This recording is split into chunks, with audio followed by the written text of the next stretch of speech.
So Clive, a little bit of nostalgia today being here at Cinderford Town. What does it feel like being here again? It just feels really strange. It's incredible. Just looking at it, it hasn't changed that much over the 30 years. The pitch looks a lot better, I must admit. Yeah, much better than it was anyway. Yeah. Obviously, has the ground changed much since you've been here last? No, it hasn't. All the facilities look exactly the same. Small sort of changing rooms. Just looking at the houses behind the goal, just the same. I think the only difference is there's a fence up there now, and as I say, the pitch looks a hell of a lot better than it did. It was pretty muddy all those years ago. Yeah. In your first season with the club, you won a treble, obviously a great achievement of any level. Yep. Where does this rank in your footballing achievements? It was very special. It was an incredibly special time. We had a great sort of team, a great atmosphere. Everybody seemed to get on well with each other. We had some very sort of special people.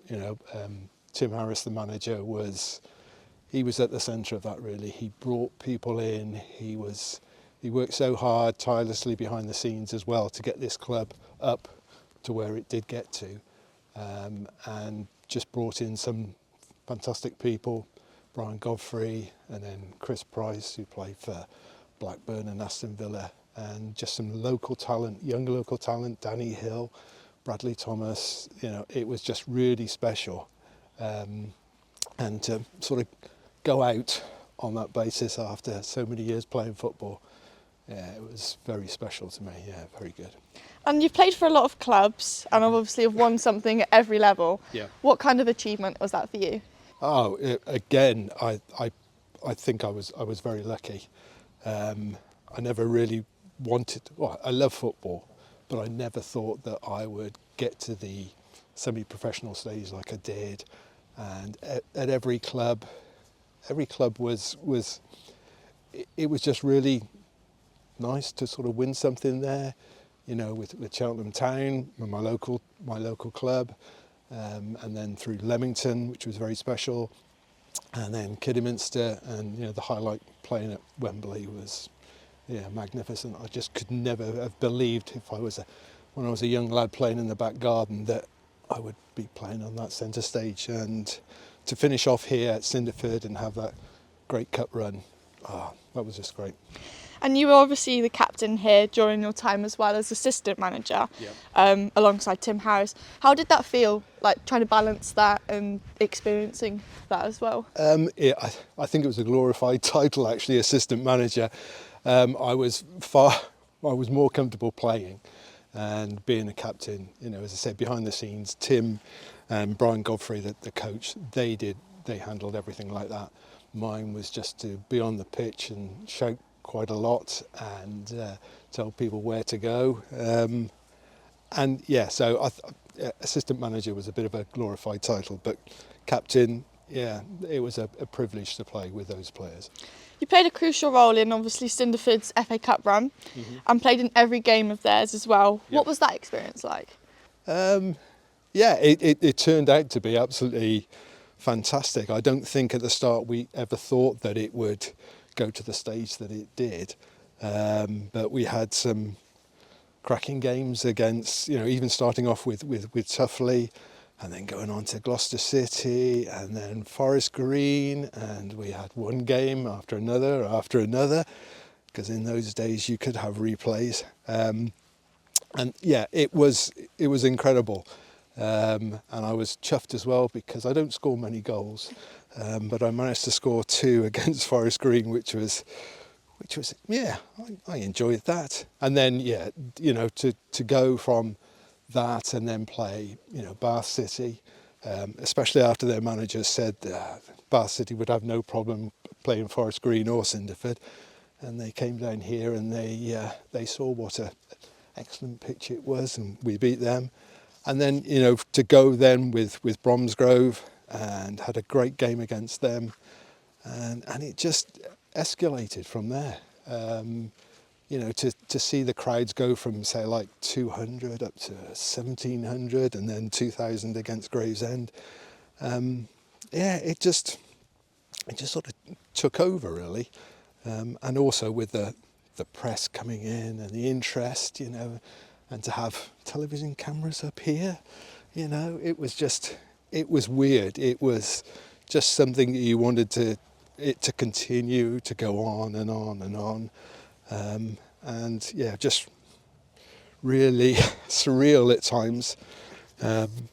Henry Winter, journalist, I think at the time he was with, something like the Daily Telegraph, and he was in the changing rooms, and you know, then we had Mark Lawrenson, ex-Liverpool player, doing some stuff for Sky Sports, and you know, instead of training, we went and did go-karting, you know, which I didn't really like, but Mark Lawrenson was there watching us go-karting, so, but it was just incredible, and to have, you know, the people of Cinderford come out in their droves to help and support us was magnificent. And obviously stood here now, where you scored, well, the team scored to be able to send it to another replay against Gravesend. What was that like for you, and like witnessing it from obviously the pitch, seeing the fans' reaction and everything like that? Oh, you know, the actual day itself, with everything that had sort of built up to it, with everything going on behind the scenes, you know, you could open in the papers and there was, say, like Russell Bowles in there, and you know, all on the TV, and then the game itself. I think first half I can't really remember much about it because it just seemed to sort of fly by. All I can remember is Gravesend, when they first came out, looked at the pitch and they thought, oh God, like this. And then they scored earlier on in the second half, and they just went absolutely ballistic. You know, it was like they'd almost like won the cup. But you know, the good thing about Cinderford at that time, and with the crowd behind us, it just kept pushing us on and on and on. And you always felt, well, I felt that, you know, we were going to get a chance or two.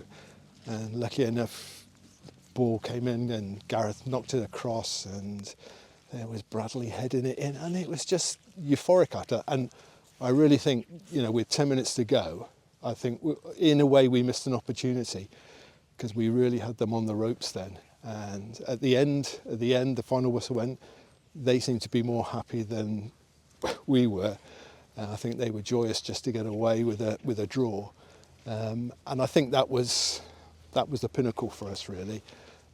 Because when it went to a replay, you know, they were really good then. They were really good, and we didn't really have much of a say in it.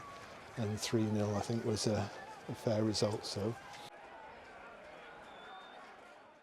And obviously having like a very, very good career in football, obviously you retired at 34. Yep. What was that like, trying to make the decision on whether to do it or not? I think it was, for me, it was quite easy, really. The old legs were just not coping with, games, really. You know, I had a fair amount of injuries during my time, and it was just getting too much. And just to sort of safeguard me into my 60s now, I think it was the right thing. It was the right time for me to go. Yeah. So what do you do now in your spare time? What do I do now? I still do a little bit of running. So I've done half marathons, and I did the London Marathon as well. And I try my best to play golf, but it's very sort of frustrating. I think my wife would say that I spend most of my time in front of the television rather than doing anything else. But I still, you know, look at football as well, any sort of sport. But I keep an eye on whatever the clubs are doing. I think I'll continue to do that. Just one more question as well. What's one thing that you've learned throughout your whole career in football? I think with football, it's, you know, I think with any sport really, the more you put in, the more you get out of it, really. And also just have fun, just enjoy it. Because football doesn't last that long. And then you spend your time just sort of looking back thinking, maybe I should have done this and that. But I think work hard and give yourself every opportunity. Thank you very much, Clive. Okay, thank you.